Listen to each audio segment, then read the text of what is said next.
my journey, it was about 10 years. Did I get it here? Nice. Come back, sorry.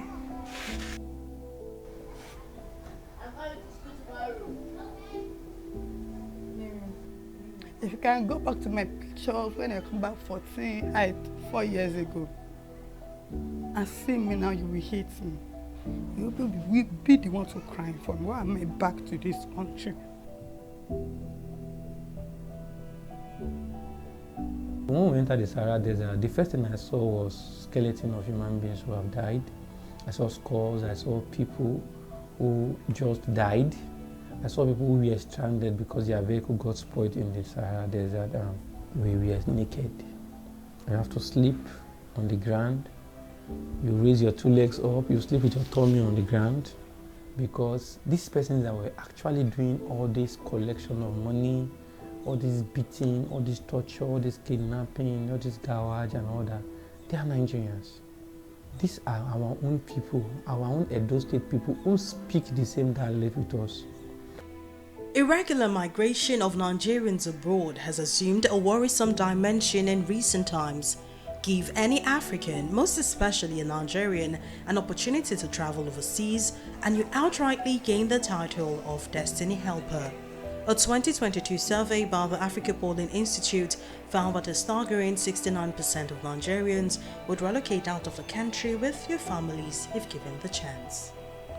On the lips of many Nigerians, both young and old, is the word Japa. What does this word mean and why is it trending in Nigeria, you may wonder? Maybe you are tired of this country. Japa simply means for you to run out, for you to run away. Yes, I would love to. That's a big opportunity for me though. So why won't I accept? Leaving your comfort zone out of the country, looking for greener pasture. If I was the opportunity to leave this country to Japa, before you even say itself, I will accept. So this country is not more favorable for anybody. So if I should have the opportunity to Japa in this country, straight off. Get to study there, marry, work hard, and then make enough money because their money also have value over there. Canada and Nigeria. I'll Japa to Canada. I've been in the midst of like 10 of my age mates and everybody was like, they want to leave this country, they want to leave, but I was the only person that was trying to see if I could even preach to them. I was almost beaten that day, for real, man. Nigeria has witnessed various forms of protest since time immemorial, but nothing quite prepared the country for the uprising by citizens against police brutality.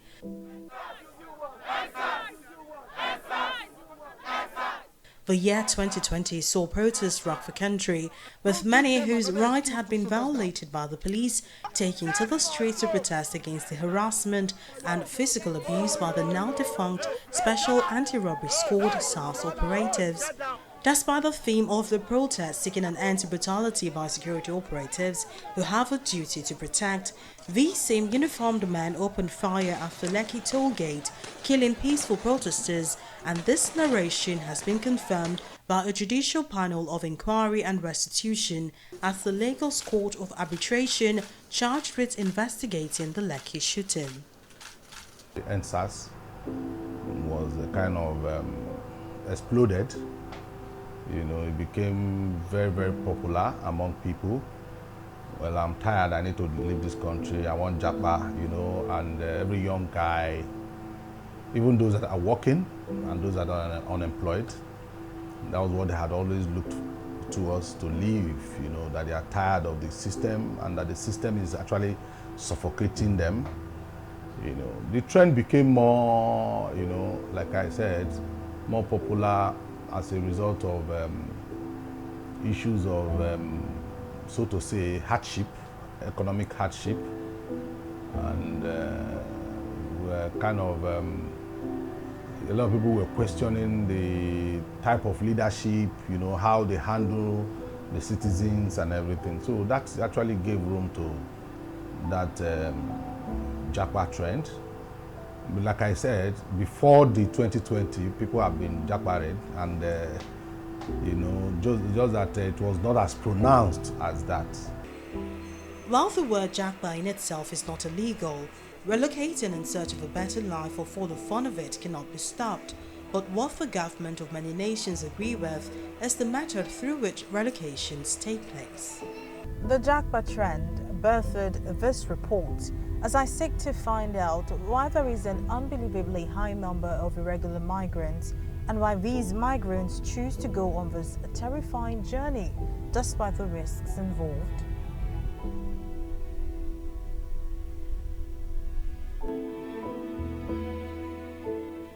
One of the factors fueling irregular migration is the desperation for greener pastures, which, simply put, is the crave for a better life. But what happens when you have a good life in your country of origin but still decide to migrate irregularly? This is the story of Jeremiah Adelwe, a graduate of Auchi Polytechnic who, despite owning a thriving business and living comfortably, made a conscious decision to journey through the desert. I had to set up a laundry and dry cleaning service center where I started from. So the business was moving very well, nice. So I had couples of companies, banks, they were coming corporate, majorly corporate, because that's what I specialize on. And while I was doing that, I have some special customers. I call them VVIP because when they come, they give you extra change for what you do for them. So for example, you're washing the clothes for them for 1,005, 1,003, they can just give you 2,000 and tell you to keep the change, So normally I usually pray for such customers to come because I know when they come, I used to get additional funds. So this man, this very customer of mine, anytime I'm washing his clothes, I discovered that he had some Italian sticker. When you're dry cleaning clothes, at the side of the clothes, right, there is the sticker they put in each clothes to identify the owner of the clothes. So I used to see some Arab signs, I see some Italian writings and Nigerian like that. So I know that guy normally travel. So he was like, okay, how much are you washing my clothes? And I said 150. So he was like 150. I said yes. So initially when he asked me that question, I was like scared. Maybe he's thinking that I am cheating him or something like that. But he now told me that in Europe, particularly in Germany, that same clothes I'm washing here for 150 in that place is €7. So he was like, you are a very strong boy, you are hardworking, I like your drive, I can help you to get to Germany if you don't mind. And I said, me I mind though. What am I doing here? Any 150, when I'm supposed to earn over 2,000, 3,000 plus. But he told me something like, I should not tell anybody. From this point, the decision was Jeremiah's to make, and he did, a decision that scarred him deeply. He took me to a park, exhibition park in somewhere in Ipoba Hill, around Aduawa side in Edo State. So I entered bus from there. So that bus took us from on the first through second, we got to Sokoto. So they had to take me to the border, the Niger border. So we crossed from Niger border with bike to Niger. So we got to Niger. And I said we need to buy kuli-kuli, we need to buy gari, we need to buy glucose, biscuit and all that. But my brain did not actually picture it like somebody that is going to Germany. Do you need to carry kuli-kuli, gari, glucose or anything like that? My mind was just like, okay, let me just get to where I'm going to. Forget this kuli-kuli stuff. So it was when we go to the desert, that's why I know the importance of that kuli-kuli, gari and water. So when we entered the Sahara Desert, the first thing I saw was skeleton of human beings who have died. I saw skulls, I saw people who just died. I saw people who were stranded because their vehicle got spoiled in the Sahara Desert. And at the end of the day, that thing put fear in my mind. So when we were going, the first day, the second day, the third day, the kuli-kuli, the gari, the glucose, the milk, all of them got exhausted. We only entitled to 4 liters of water to pass the Sahara Desert. So, but because of how hot the Sahara Desert was at that time, we attempted to drink more water than necessary. So in a day, I've even finished my own water, the 5 liters I was given to me. And when we were going, the fourth day, Yes, the fourth day, there was nobody in the vehicle that was no longer having water, right? So the only thing that we need to do is to drink our urine. So, but they have a law there, you cannot drink your own urine, you have to drink somebody else's urine. On your own, you were also comfortable. You were doing better than most people were. There are some people, they graduate and they will not have any means of livelihood. They'll be depending on their parents to help them. But you had people you were giving, you were paying salary, and you had your father. So if you had combined both, it would have been more than enough for you to live and survive and even upgrade. So do you think, if you think about it now, do you think it's something spiritual? Okay. Like they will say village people. No. This one is neither village people, neither spiritual issue, is lack of wisdom. So it was not spiritual anything. It was just that I was not, because in Benin, this is what happened in Benin. In Benin, it's like a competition. If you check House A might have 2 persons abroad. If you go to House B, if House B do not have at all, at least they will have 1. If you go to House C have like 7 or 8. So each houses have somebody that lives abroad. Is our tradition, it's our custom. We like it like that. So in my own family, there's nobody that has broken that yoke to travel abroad. So me, I was like, this is my opportunity. Unlike Jeremiah, who journeyed to Libya and promised never to went back on such journey through the irregular means, he has Marian, a mother of 2, who has journeyed through the desert 5 times in 10 years. I finished my secondary school 2007. After the secondary school, that's when I travel. After the secondary school, I have a baby before traveling. That's my push factor and my family issue. So coming back, I do come back to Nigeria during those periods because of challenges. I can't cross sometimes. If I make attempt to cross, capsizing or some other things, some prison issue. So during my 10 years in Libya, 1 or 2 problems always return me back to Nigeria. Coming back to Nigeria, I don't get anything good. So I was always forced to go back. Always forced to go back. But getting there also, maybe crossing, living around, kidnapping, all those things, I will still come back to Nigeria about 5 times, going, coming. Yes, because I wanted to come back home. After maybe when I'm down there, when things are not going good for me, I feel like even though I want to die, I should go back home and die. As long as I'm not getting it from the CSF, I should go back home. But getting back to Nigeria, things are not the way I will still also try again. Things will not go, I will still like force myself back to that place before the last one in 2019, November 2nd, when I was kidnapped. And that was a serious issue. That is when I lost everything. I don't believe in myself again. Marian says family is her greatest undoing, as well as lack of support from fellow Nigerians. Yeah, this is my 4 years in Nigeria, nothing good. It's like from air to air, from fire to fire. If I get out now, I don't even have anything again. I have a children, I have a baby of going to 17 November this year. That girl is going to 29 of this month. Nothing, nobody.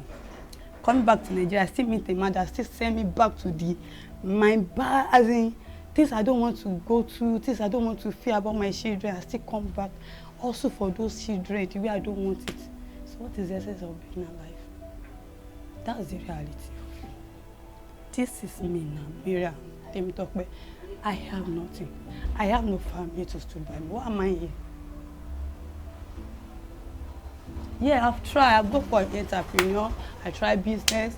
Yes, but you know, in Nigeria, what I come to realize is that when you are alone, you are alone.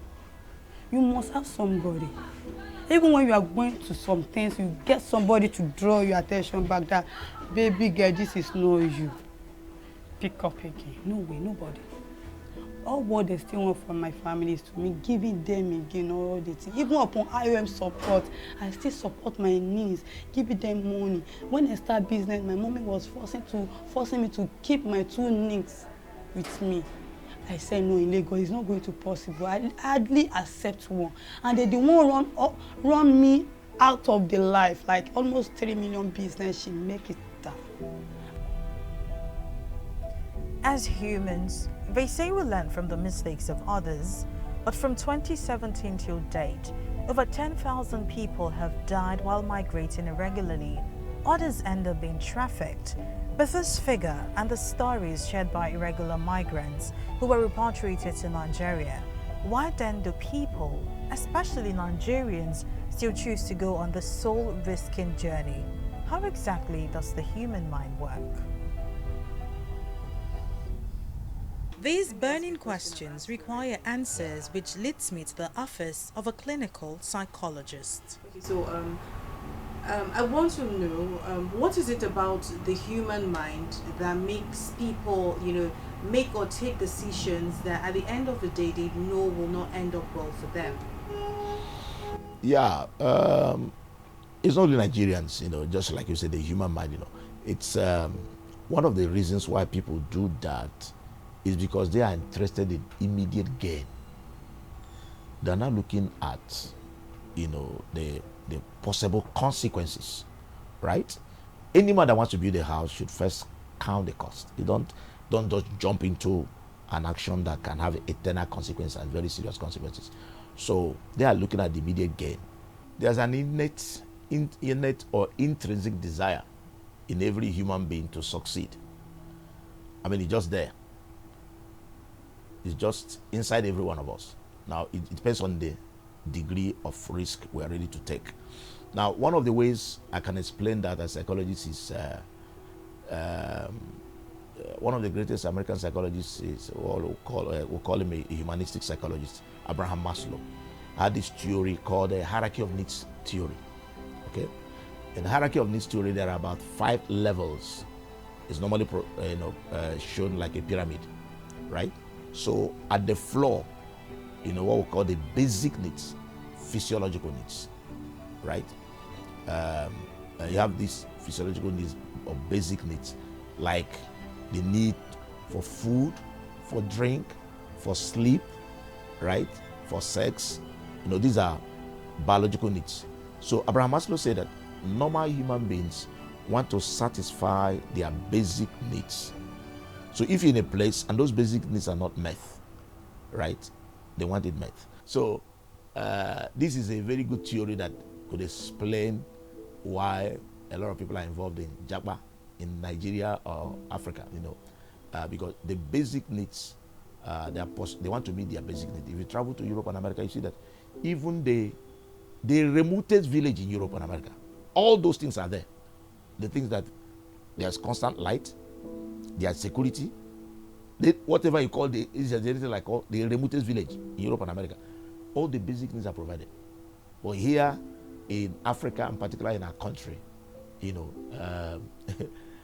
it's not like that. Human beings are moved by either reward or punishment.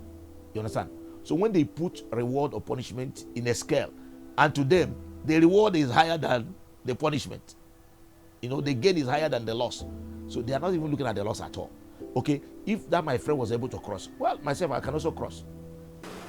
After crossing the Mediterranean, making it to their destination half alive, and realizing that not all that glitters is gold, many of these irregular migrants then have one thing in common: the need to be repatriated. Rising up to the occasion, the International Organization for Migration becomes the knight in shining armor to the migrants. The irregular migration, it's very hard to track. We do have some instruments, the displacement tracking metrics, that we employ in order to get an understanding of how many people are crossing the borders irregularly. But even that one should be used more as an attempt to have a measure rather than like final numbers, right? So unfortunately, no one has the final numbers, and we just need to use different sources in order to get just a feeling and understanding of how many people are living. From our programs, because we also do health checks for several countries, part of their visa application program, right? So we do have an impression about the regular pathways out of the country and also irregular pathways. I would say that in the last several years, the overall tendency was towards immigration, so we have quite a big number of people going abroad. Just to give you a sense of that, last year us doing the medical checks for UK, for the US, Canada, New Zealand, Australia. So just the medical checkups that we did were at the level of 240,000. Irregular migration is not for free. You always have guides, you always have smugglers, you always have people who are facilitating, crossing one border, getting you through the desert, getting you from one place to another. So ultimately, for you to get just to the Libyan shores, it costs you quite sweetly, and then to cross the Mediterranean is even more, right? So overall, that the journey and with a final result will actually be quite a lot of money. You cannot do it with an empty pocket. It's not hitchhiking.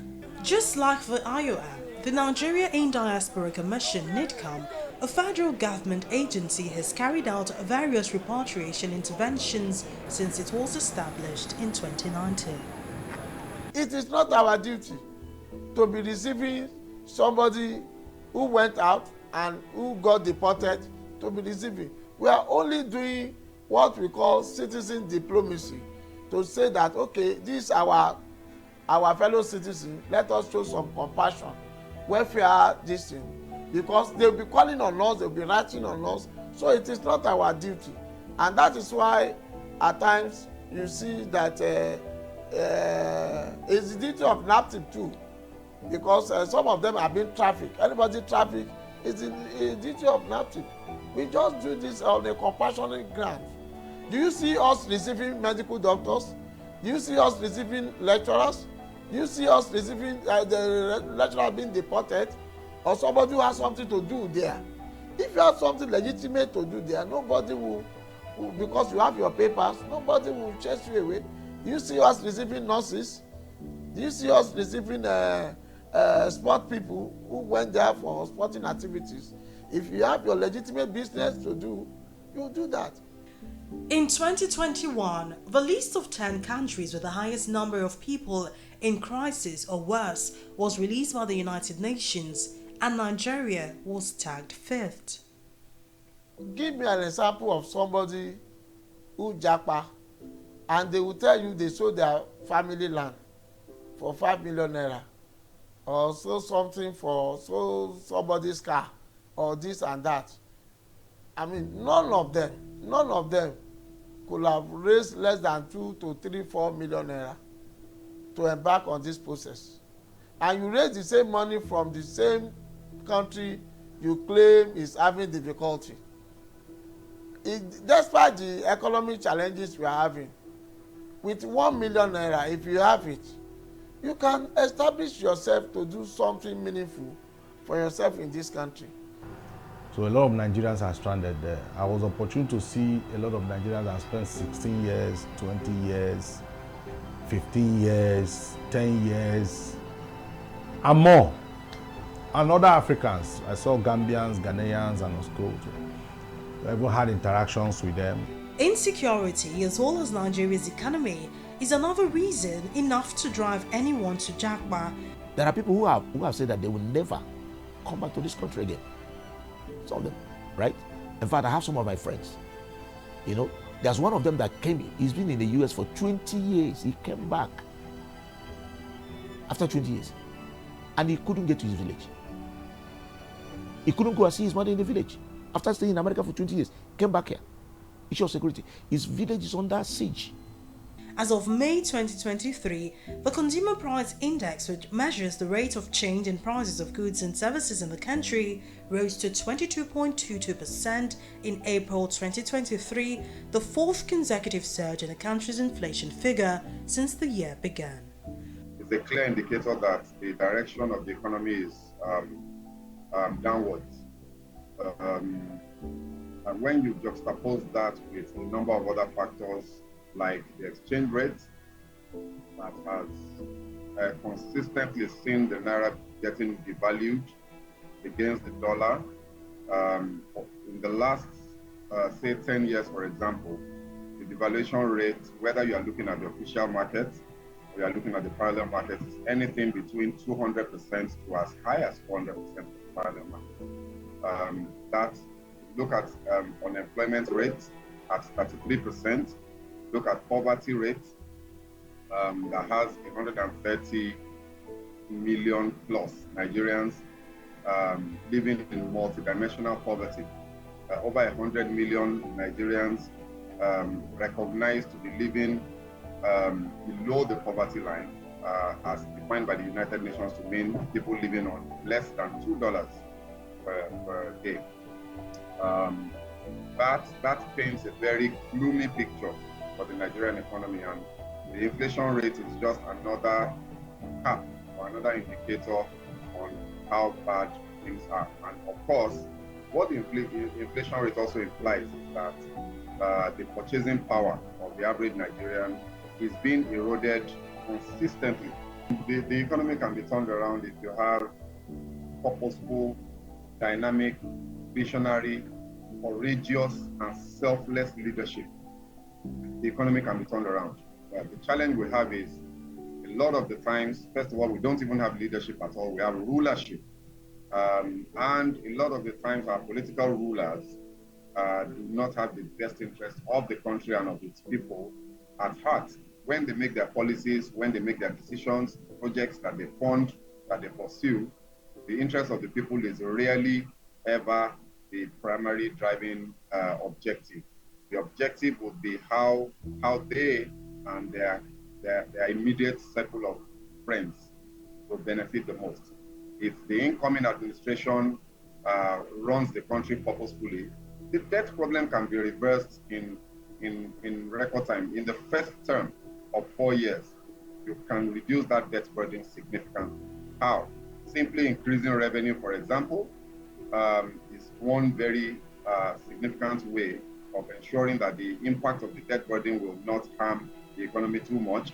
Another way is to cut waste in government, significant reduction of waste, streamlining of public service agencies, ministries, and parastatals, reduction in cost of governance generally, reducing the size of government. All of these things, of course, these things will take courage and strength to do. It will require reforms and very tough policy stance. Persistent insecurity, a crumbling economy, and rampant corruption are the leading issues for the Tinubu-led administration to tackle. Coupled with the high cost of living and unemployment, these concerns have made the country unstable and unpredictable for many. So perhaps unconsciously, this new sense of identity has crept in and is becoming dominant among many Nigerians. A curious sense of anywhere is home is becoming commonplace among young Nigerians. A compulsive migration to other lands, making Japa an unending journey. Mary Kanu, TV360, Nigeria.